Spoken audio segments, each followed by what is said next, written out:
We're outside the Royal Oldham Hospital in Manchester, and you might not think much of it just looking at it, but this is where something incredible happened back in 1978. This is where the world's first IVF baby, Louise Brown, was born. One tiny baby and a giant leap for science, for medicine, and for hope. Ever since then, July 25th has been marked as World IVF Day. It's a day to look back on that medical milestone. But more than that, it's a reminder of how far we've come and how many lives have been changed because of it. Today, IVF is giving people something incredibly powerful: choice. And for women in sport, especially those at the top of their game, that choice can mean everything to them. As Sanjeev Navangul, MD and CEO of BSV, a Mankind Group company, puts it, the question isn't whether someone can become a parent, it's about when and how they want to. And really, why shouldn't women have that freedom?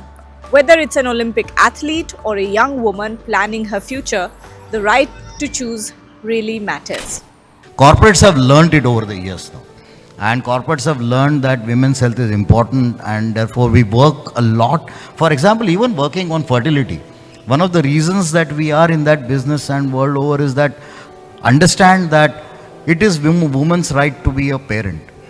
It is a man and woman's right to be a parent. We cannot choose time, but they can choose time. They should be able to choose their own time of having children. Why should they be constrained by anything? If they have to participate in Olympics or they have to participate in any other sport, let them decide their own time. It's okay, it's normal, it's just part of life. Why are we making too much out of it? And our job is to support it. Our job is to create an environment to ensure that women get whatever they want as support and they decide on their own what they want to do. Our job is not to decide on them or patronize on anything. Our job is to ensure that we help them. Dr. Ashwini says tools like egg freezing, personalized plans, they're giving women more space to breathe, more control, and that's a game changer. I have here with me Dr. Ashwini S., who is a fertility specialist, and she's specialized in IVF treatment and more especially recurrent IVF failure and PCOD. Welcome, doctor. Thank you for your time. And we are doing this special segment for IVF Day. Now, tell me something, doctor. What are some of the common misconceptions around IVF in a country like India? The IVF, once upon a time, was considered as a taboo, something which is very artificial and not easily accepted. But it's been over 40 years that we have started doing IVFs, and we have a lot of data regarding that. And people think because it is unnatural, the pregnancy can be a problematic one or the child can be abnormal. These are the main conceptions behind IVF. But last 40 years, we have had plenty of data, and the outcome of the children who are born with IVF shows that there's hardly any difference between normal conception and IVF pregnancy. There are some studies which show that there's a slight increase in something called attention deficit hyperkinetic syndrome, which is not actually significant. There are very few studies which show that. Apart from that, there's no difference between a normal conception and an IVF conception. Right. Now, doctor, some of our athletes, and as I was just telling you, we are a platform that works with sport, that works with the lives of athletes. Now, some of our athletes often come from relatively underprivileged backgrounds. And for an athlete, it is a very key decision, when you're at the peak of your career and you also want to go in for motherhood or parenthood, putting a hold on your career, going in for a child, and then possibly losing your career, whereas now you can freeze your eggs. So, what kind of advice would you give to someone who is coming from that kind of a background where, access to a lot of knowledge is limited, and yet, you want to brief them on this? What kind of advice would you give to such young people? Yeah, this is a very important topic, Sharmishta, which you have brought up, because egg freezing, not many people know about it, and when they know it, they take decisions at a very later stage. Egg freezing is something wherein we retrieve mature eggs from the ovaries and freeze it in liquid nitrogen for future use. So, what you need to understand is having an egg doesn't equate to a pregnancy. So, the egg, when we thaw, it has to survive The sperm has to fuse with it, it has to form an embryo, and it has to go and implant. So effectively, frozen egg translating into a actual pregnancy is something like 30 to 35%. So when somebody is considering egg freezing, what they should understand is the quality of the egg should be good. So they should decide at a little earlier age. So when the quality of the eggs are good, and also the number of eggs we freeze also is important. So as you age, the number of eggs decrease, the quality decrease. So freezing when you are 35, 38, it is not of that use. So when you consider freezing at an earlier age, when you're in your 26, 28, 30, when you're very sure that you're not going to consider your pregnancy for the next 5 to 8 years or so, that is what is important. So when you plan to postpone your pregnancy, if you consider doing an egg freezing, do it in an earlier stage when your egg reserve is good and when your quality of the eggs are good. I'm sure some of our younger athletes will benefit from listening to this interview, because again, that is the age that you described is often when, an athlete is at their peak performance, or just at the peak of their career. So that is some decision which a decision which they would like to take at that stage and not much later, to freeze their eggs. So I'm sure this is advice which will benefit them. But are there any risks actually associated with egg freezing? See, you should understand a little bit about the procedure. Egg freezing, we just can't go into the ovaries and pick up the eggs just like that. So, the eggs have different stages of maturity, and we can only freeze the eggs which are mature enough. So, they have to undergo a period of growth and then maturation, and then only we can retrieve them. So, basically, what happens in the natural fertility cycle or menstrual cycle is what we mimic when we freeze the eggs. So when we don't do anything, only one egg matures and we can't retrieve one egg and freeze. So what we do, we boost the hormones a little bit with primarily the injections, and collect about 6 to 8 or 10 or 12 eggs, whatever they form, and those eggs are frozen. So basically the procedure involves taking injections for about 8 to 10 days and going through a procedure of egg retrieval, which is done under mild sedation or mild anesthesia. This is a transvaginal procedure. It's not a much riskier procedure, it's a simple one, but they have to go through the anesthesia for this procedure. And it's all daycare procedures. I mean, it's not a major surgery or something which they have to undergo to freeze the eggs. That's excellent. That's very instructive. And tell me something, doctor. In India, especially, because knowledge is very, it's still a little patchy. People have heard of IVF, but they often tend to think it's a procedure mostly that women go in for. But what about male infertility? We don't talk that much about it. Can you enlighten us a little bit? Male infertility is highly underrated because most of the men feel they're healthy, they're athletic, and they're like active, so they do not have any problem with the sperms. So, but then because they don't show up any symptoms when they have infertility or low sperm count, it's very important that we check the male for the sperm count as well. So, 1 in 6 infertile couple have male infertility, and when it comes to contribution, almost 30 to 40% of all infertility is because of male infertility. So, especially if you're talking about athletes, they use a lot of anabolic steroids, testosterone supplements. These are the ones which can further affect the sperm count because they think because they're taking testosterone, it kind of boosts everything, the male virility, everything. But in fact, when there is too much of testosterone, the sperm count actually goes down. So same way when they use all these anabolic steroids, smoking, all of them can in fact decrease the sperm count and the quality of the sperms. Stress as well. When they're going through a lot of stress, again the hormones get affected and it can indirectly affect the sperm counts. Anju Bobby George, one of India's most iconic athletes, had a tough pregnancy. 9 months on complete bed rest. For someone used to flying across the world, competing and training non-stop, it was a total shift. She did it for her child, no question. But she also talks about how hard it was mentally, not knowing if she'd ever return to form. See, my pregnancy, as you said, it was a very difficult time for me, and I was on the bed. I was like, in the sense, 9 months completely. I was on the bed. For an athlete like me, I was always in the flight or always traveling, competing, and suddenly, doctor advised me to be on the bed for my kid. So I was ready to do that, but back in my mind was like I was not. I don't know how to accept that. So that was my state. But fertility isn't just a medical decision. It's emotional, it's personal, and it's filled with questions. We spoke to Dr. Chandana, a reproductive endocrinologist, about everything from egg freezing to male infertility and the emotional toll IVF can take. Her insights really help make sense of what many couples quietly go through and why early conversations matter. We have with us here today Dr. Chandana Lucky Reddy, who is infertility specialist, reproductive endocrinologist, and gynecologist, and she's also the founder of Asia IVF Fertility Center. Doctor, welcome to this show. Thank you. Doctor, tell us something. You work with IVF every day, and you have treated so many people.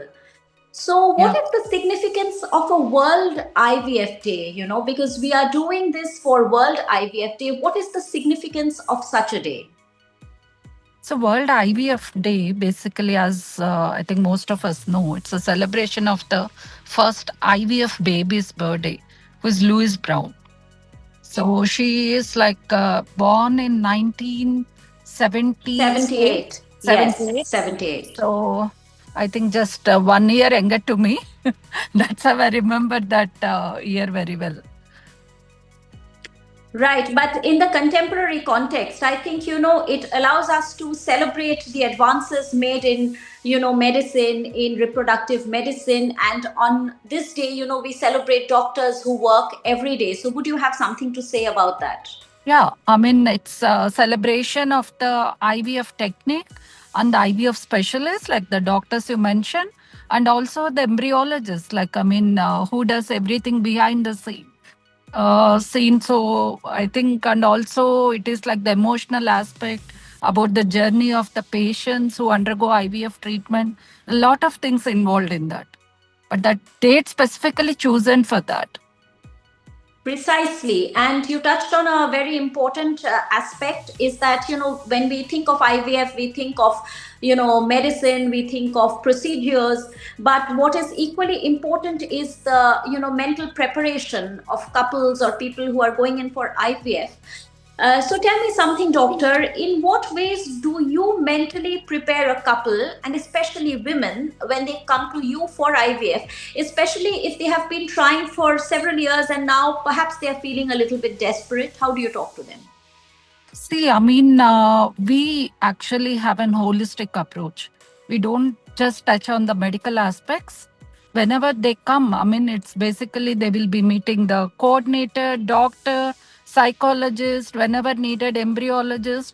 So we'll be giving our inputs and we'll be preparing patient for everything.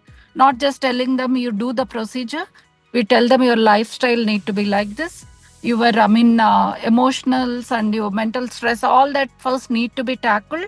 You need to first develop trust on us, then only we start the treatments. I think by doing so, they actually, have very positive thinking, and they will be doing the procedures happily, because lot of time, as you rightly said, they become quite sensitive and desperate as the time goes on and with the failed procedures. So first we need to make them understand that we are with you. We are going to help you, but you also need to do these certain changes from your side. That's when we actually start the treatment. So what are some of the lifestyle changes that you prescribe, as a first thing? So most important is diet and activity. As you know, nowadays, I think a lot of people are preferring outside food, having that apps readily on their phone, because it's more difficult to prepare healthy food according to the recent generations. And they don't have time as such to prepare homemade food. So we advise them nothing special you need to do for your egg quality or sperm quality, but try to have more of homemade food. If not, include more of veggies, salads and fruits, different fruits, and also have activity along with that. Because nowadays with this, software professions and working from home, lot of that sitting in front of the system for longer hours, no activity as such, no time to do the activity. So we ask them to do activity at least between their work time or before starting. And then other than these two, probably work on the stress, because everybody has stress. So I can't say them don't have stress. But I mean, doing exercise and doing, I mean, yoga, meditation, that helps to ease the stress. And basically, alcohol, smoking, too much of caffeine, all this need to be addressed. And then there's Mary Kom, a mother, a fighter, a 5-time world champion. She raised twins while staying at the top of her sport. She's living proof that it's possible, but she's also honest about how hard it was. IVF and fertility support could make that road just a little bit smoother for the next generation of athletes like her. First of all, thank you so much for having me today, my brother especially. Of course, as a mother, I have a struggle multiple time, not a single and double, multiple. Because as a mother, even looking after one child, one kids also, it's so hard, so difficult. Think about two twins. One is running here, one is running here. When they are about to, crawling or running, playing, like when they are just lying down and having milk, that feeding, that time is not that much hard. Yes, I twice, thrice, many times. How many times I woke up at night? So that is very very hard. If I share that story, it will take long. Actually, I don't take much time. Also, it's very hard, difficult. At the same time, what I was thinking, what I was thinking, my career, upcoming, that it's not end. After having, why should I cannot? Doctors like Dr. Ashwini see this every day. IVF today isn't just about having a baby, it's about planning your life your way. Treatments can now fit around an athlete's body, their schedule, their training, instead of the other way around. Stress, of course, is something possibly unavoidable in the lives of athletes. They go in for these, competitions. Oftentimes, their periods come, just before the competitions. Possibly, stress is something they cannot avoid, but the other things, I'm sure, they can take note of. Tell me something. You specialize in PCOD, and several young athletes, they have been suffering from this. What advice would you give to such people regarding PCOD and reproduction? See, PCOD is something what is called as polycystic ovaries. It's something majorly genetic. Genetic in the sense there are some the small aberrations in the genes which kind of make them anovulatory, or they tend to have irregular cycles. But what kind of unmasks it is the lifestyle. So when they have obesity, weight gain, these are the ones which kind of unmask the symptoms, and they come up with all those symptoms of irregular ovulation, irregular period, and those kind of things. Because athletes are mostly active and they're well maintained, most of them tend to have, even though they have polycystic ovaries on ultrasound, they do not manifest much of the symptoms. All right. Now, for anything like IVF, I mean, the mental conditioning is very important. Like when an athlete goes in for a competition, the coaches mentally condition them.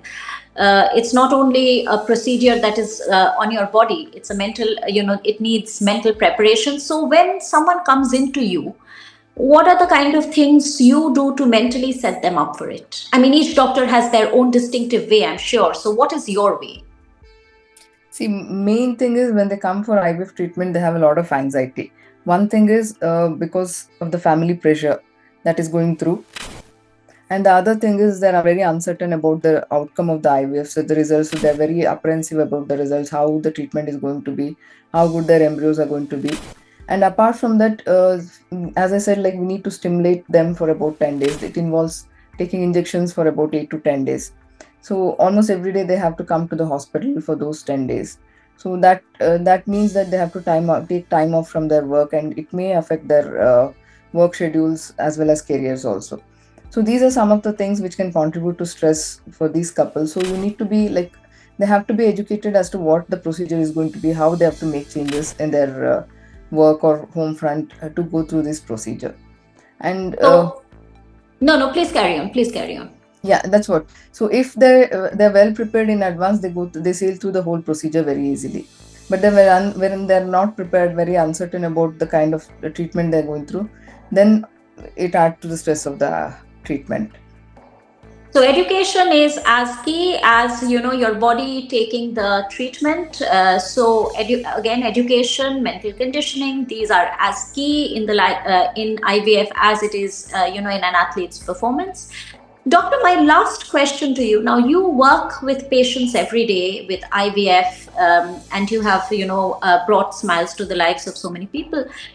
But when we celebrate something like a World IVF Day, what do you think is the significance? Because that is a day when we celebrate these advances in medical technology. For the general public, what would be the significance of a day like IVF Day? See, in a country like India, being infertile is always a stigma. How much ever educated you are, how much ever advanced you are in your career, when you go to the social circle, it's always taken as a stigma. And many people are not aware of the kind of treatments that are available, the kind of advances which are like available to them. So it's the World IVF Day, the main purpose is to educate them that this kind of treatment is available. There's a treatment for each and everything. So they have to come and they have to open up and they have to go ahead with the procedures. So there are a lot of advances which have come up. AI is there, then we have stem cell therapies.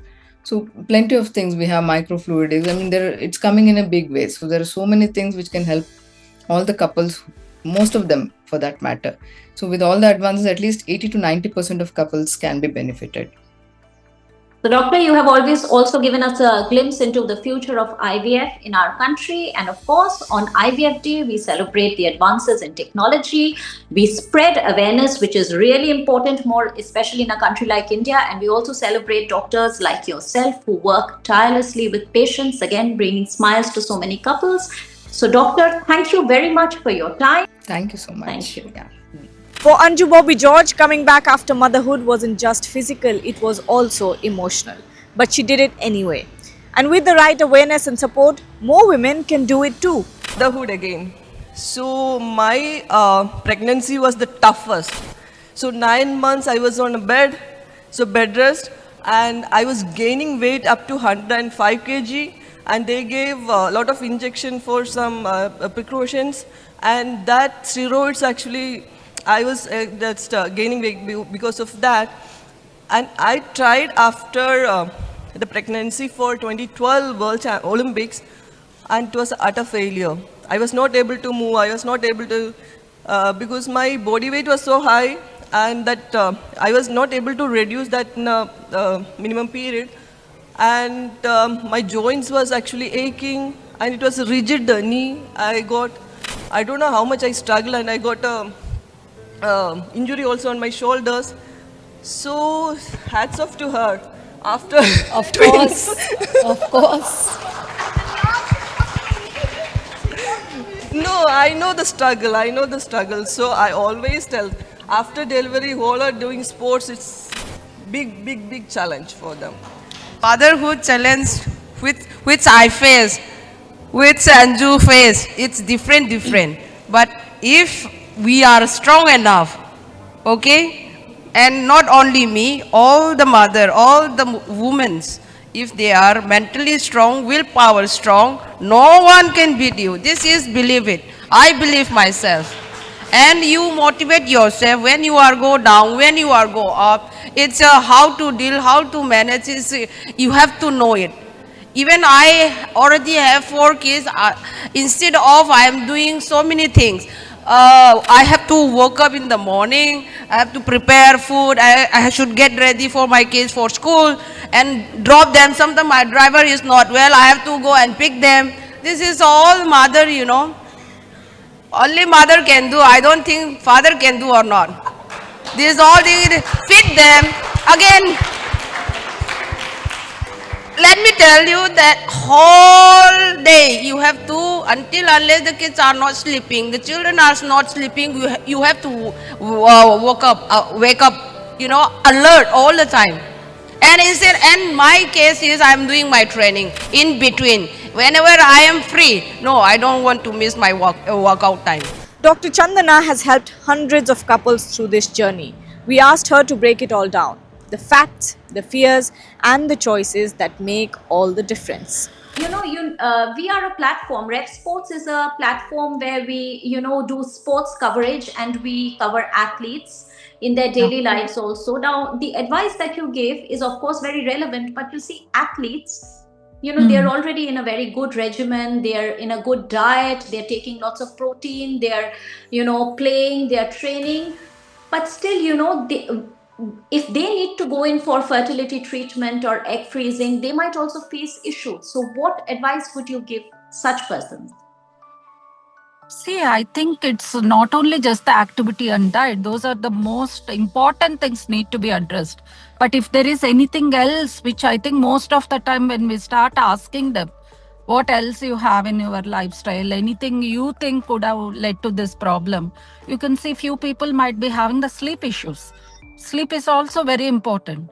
Few might be having, stress about the procedures, stress about like what's happening with me.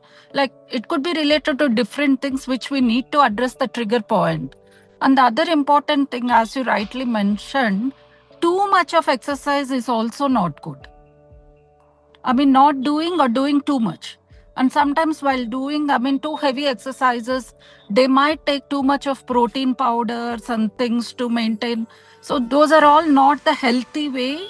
So I think having a moderation of anything will actually help them. Doctor, this is most revealing, and I'm sure some of our younger athletes will love to listen to this interview, because, yes, there is, this, I think there's this epidemic of consuming protein powders. People have no idea what they're doing. Not even athletes. General people, I see young people just consuming protein powders without adequate advice, and, they might actually be harming their body in the long run. Yeah. So, my next question to you, doctor, is that, you talked about trigger points. Again, athletes go through a lot of stress, competition. Sometimes, their periods come just before the competitions because of the stress factor. Another thing, some of our female athletes in our country, they're from relatively underprivileged backgrounds where, they are even afraid to talk about things like periods. They're just starting to learn to talk about such things. So for them to speak about egg freezing or, prolonging their reproductive life, this is quite something.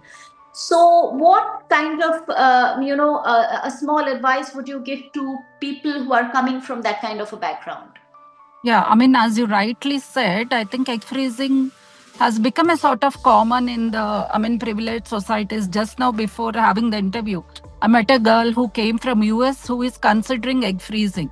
But for people who come from traditional families or underprivileged, they don't even know the concept of it.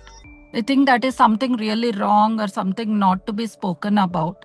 Egg freezing, it is like a backup plan, like how we save our money in the banks, or for our future, how we secure our finances. It's something similar, like we are securing our reproductive potential, because women or people as such should know with the age there could be a change in their quality of the gametes, whether it is an egg or sperm, and also quantity. And females, it is even more once they cross 30, 35.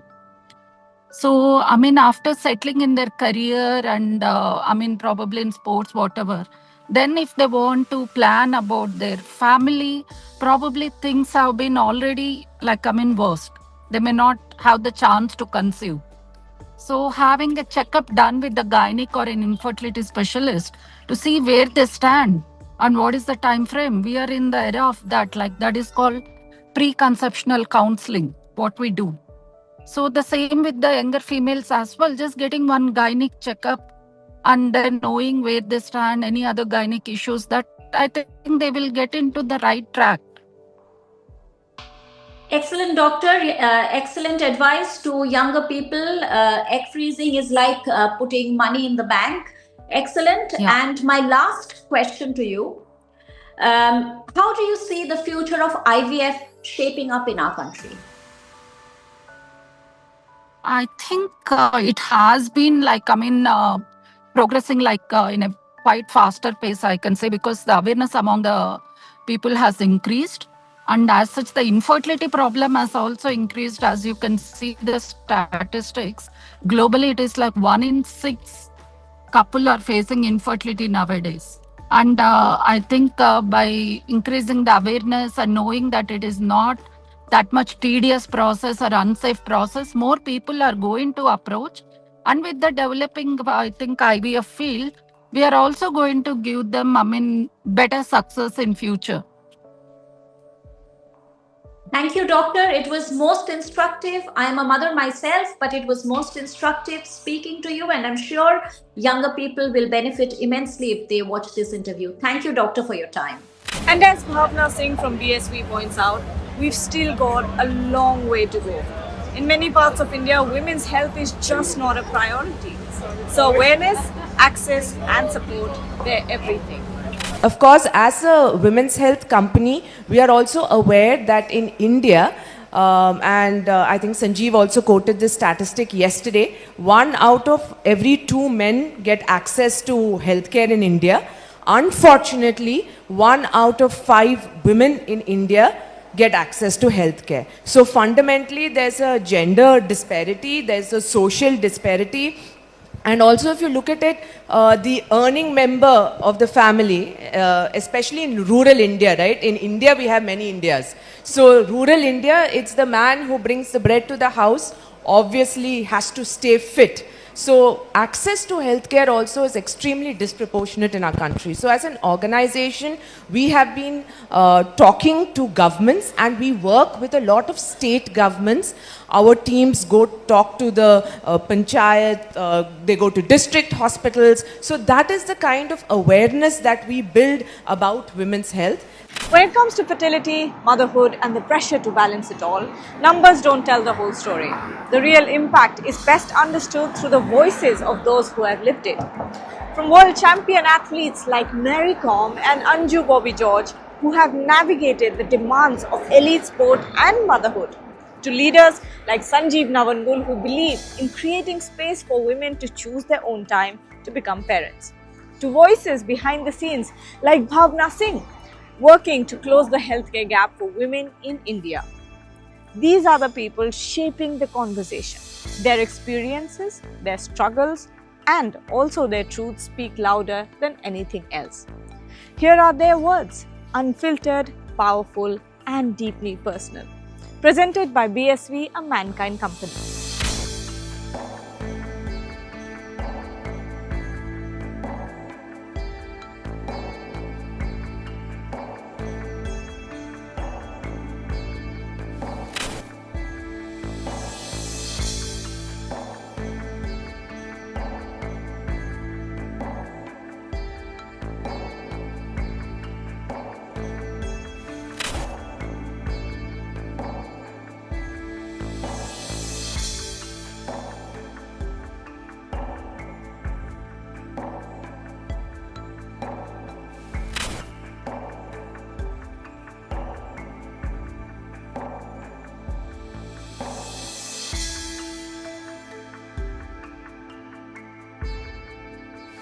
Because IVF isn't just about delaying motherhood, it's about making sure no woman, especially not an athlete, has to choose between her dreams and her family, and that is what we are celebrating today.